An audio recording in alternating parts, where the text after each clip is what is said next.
Hi folks, welcome to the Prepared Homestead. This is Travis. Thank you all for stopping by to watch. It's a beautiful day out, quite warm, but we're looking at some pretty serious storms, they're saying, coming in this evening, overnight. I think we're going to do all right here, but it looks like just south of us it's going to be kind of nasty. So if you fall in that area, it looks like from Texas up through southern Missouri and northern Arkansas, kind of be ready, because it looks like some pretty serious storms coming your way. Been kind of busy today, getting things caught up around here since it's a nice day before the storm. And don't get too upset. I do have a point for today's video. I know a lot of you get so upset. Get to the point. Quit babbling on. Sorry, it's just my style. I try to add a little bit of person, where there's a little connection there. Got a big project done yesterday and then finished it today. Built a deck on the entire front of the house. My wife's always wanted one, and so got that done. It hurt the pocketbook. I bought it a little at a time, and the last bit that I bought of lumber, boy, that had gone up quite a bit, but it's done, and she's happy with it, and that's all that matters, right? Guys, back me up. It doesn't matter how much it costs as long as she's happy. Oh, anyways, so today's video, I want to talk more about, well, a little bit of everything, really. And I was thinking about that, and I've, some people, some of the comments and stuff, well, you'd say we're supposed to get ready for this, and you say you were supposed to get ready for this, and then there's this. Well, it's all, okay, all of it. It's all connected. So when I talk about the things that the White House is doing, the things that the, Great Reset's going on, the grand solar minimum, financial crisis, trust me, it's all connected. And it's all so intertwined that we have to prepare ourselves for all of it.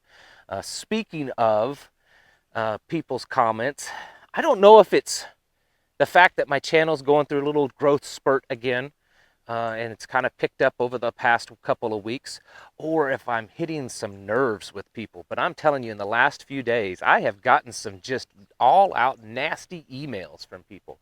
In fact, one of them called me names that I didn't know you could call someone before. Don't worry, I'm not thin-skinned, okay? I kind of chuckle at it and find it humorous, but also, in my opinion, is I must be doing something right if I'm making that many people mad, and they're going to that trouble to type up a long email to tell me how much of a horrible piece of you-know-what that I am. I must be doing something right. So keep it up, because that just energizes me more. Have you seen some of this stuff in the last few days? This one, it came out and it's like no one in the news is covering it. It's not even being talked a lot online. But for me personally, it kind of jumped out at me and thought, man, now that's significant. We are now at a point that 34% of the nation's income, meaning individuals, people, families, all the money, 34% of that income comes from the United States government. That's right, 1/3 of all the families, individual people's income that's coming in, it comes from the government. 34%, over 1/3 of our nation is living off the government, or at least is getting government money. That's a very high number, I think.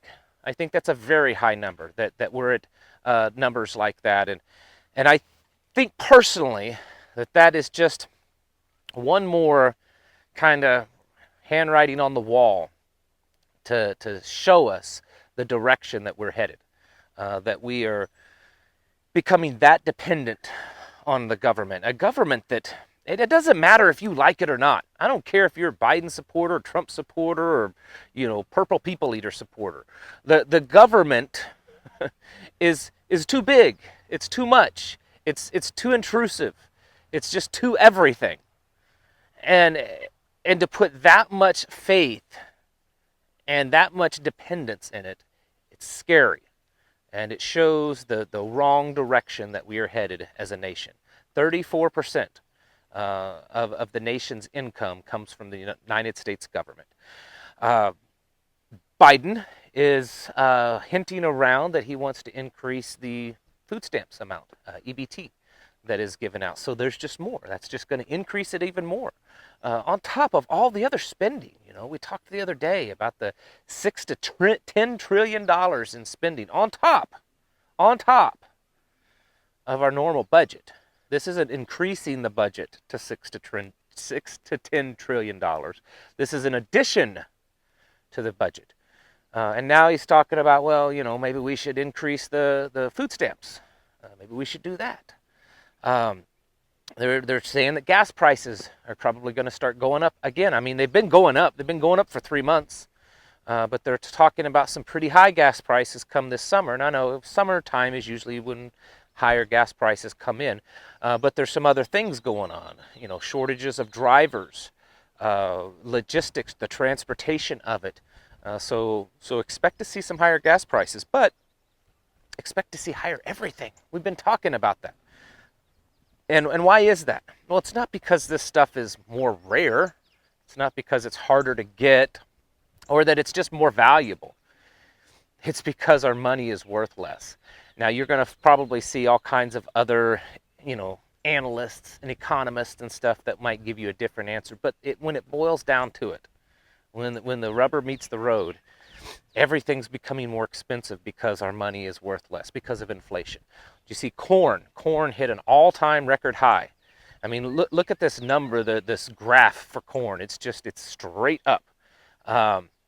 There was an article that talking about corn and wheat and soybeans, that we could see double-digit prices by the end of this year. Double-digit for corn and wheat and soybean.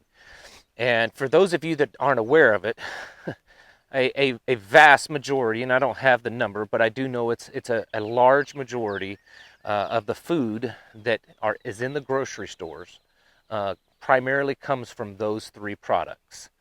In fact, our whole food system is really based on corn, wheat, and soy.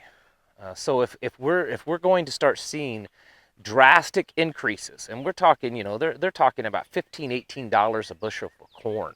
I mean, that's astronomical.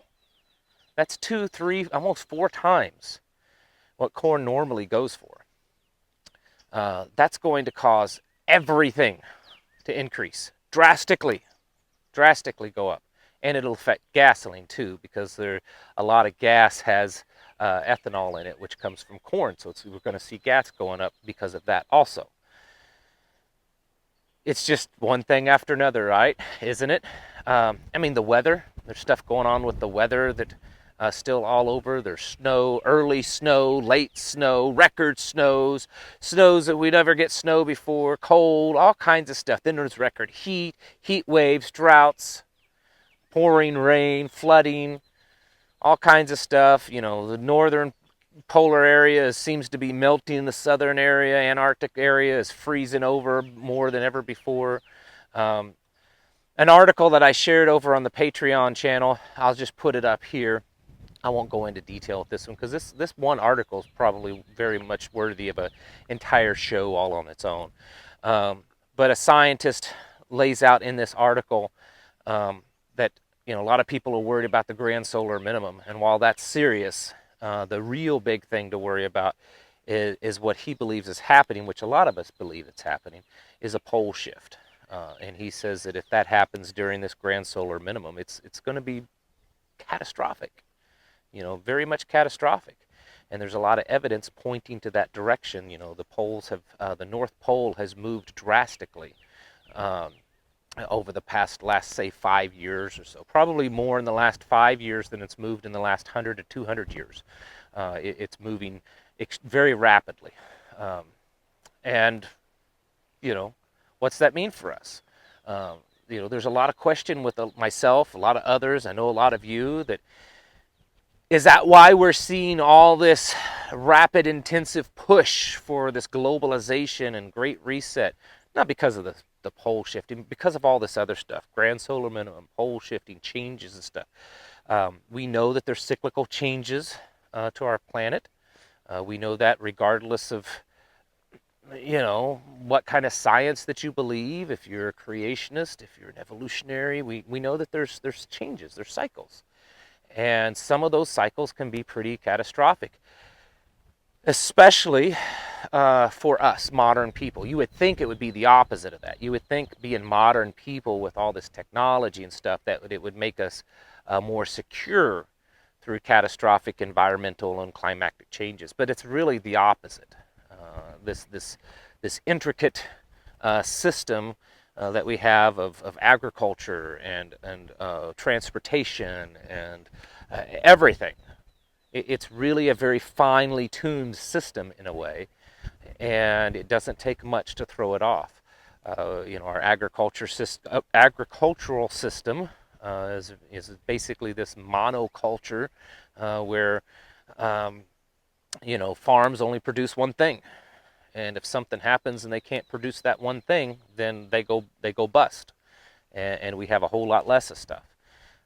Instead of 100 years ago when farms produced lots of multi-varieties of foods and products on the farm. So is all of this stuff that we're seeing happening, is it because of that? I don't know. I talk about this in a lot more in depth over on Patreon, so if you're interested in this kind of conversation, you can always go over there. It's only $1 a month to sign up, and depending on how busy I am, you might get between 3 and 5 videos a week, plus random other stuff that I post over there. But folks, stuff's going up. Oh, one other, I forgot. Gold. There's a lot of talk about gold going up. Even more. They're talking about 2,200 or even more by this summer. Look at the cryptocurrencies. Cryptocurrencies are just absurd right now. They're just crazy. I'm not just talking about just Bitcoin. I'm talking about like Dogecoin and the Ether whatever coin and Ethernet whatever it is, and just there's all kinds of them. And just about every one of them, it's just a straight line up. Why is that? Are people is it just a fad? Is it cool now? Is it popular? Now it's this cool pop culture kind of thing. Possibly some of it. But I think also it's possibly, foretelling a financial collapse, a collapsing dollar. When just about everything else, including all these other currencies, are going straight up and our dollar's kind of ticking down a little bit, that's not a good sign. There's all kinds of random things going on in the financial world. I think it was it Treasury Bills. Right now, Treasury bonds are at zero, 0%.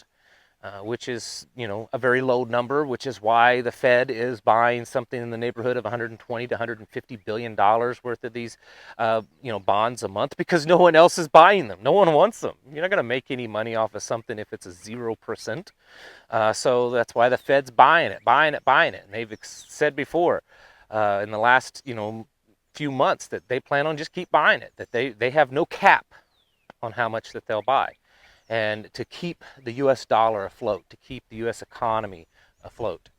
The point to all of this, the point to just about every video that I make, is we have to continue to prepare. We have to continue to get ready. It's not just about the preps that you have. It's not just about the gear. It's about the knowledge, skills, learning how to grow food, having a place to grow food, getting to an area where you can be more secure. I know some of you're stuck in a high-rise apartment in downtown Chicago, and if you are, I'll remember you in prayer. But most of us, if we really try and rearrange our priorities, we could probably get out of a situation like that. Not everybody, but most. And my advice is to do that. Get to a place where you can be more secure. You're going to have to sacrifice some things. It's going to be hard work. Anyone that lives like this knows that it's hard work. Every day it's work. But it's worth it in the end. To go out there and harvest your own food, preserve your own food, put up your own meat, build your own things, your own house, all that kind of stuff. Know that you're secure. at least a lot more secure than that high-rise apartment. But there's other things, you know, putting up your food, stuff that you can, the stuff that you buy. Um, this is important. Water is important. Way to, you know, take care of water, store it, preserve it, purify it, make it drinkable. This is the kind of stuff you've got to start doing, folks. I know a lot of you are. Most of you are. That's why you watch the channel and other channels like this. But this stuff that's going on, okay, so I got a tinfoil hat on a little too tight. I've been told that this week also. Or maybe folks like myself are being cautious because we see that there's so many things that are happening. And we look back at history and we see similarities to, you know, crashes in history and civilization crashes and financial crashes and governments becoming overly intrusive and radicalized and you know, completely taking away everyone's liberty. And we see a pattern forming. And in my mind, it's foolish not to take precautions. It's foolish not to do what you can, what you're able to just prepare yourself, because changes have already happened. I mean, things have already gone on. Prices are already more expensive. Go anywhere and compare prices to what they were a year ago. So does it really hurt that much to stock up, prepare, get ready? I don't think so. So folks, get your house in order. Get yourself prepared mentally, physically, and spiritually. Because changes have happened. Changes are currently happening, and changes most likely will happen in the future, okay? It's pretty simple. All right, folks. Thank you all for watching. I'll catch you in the next video.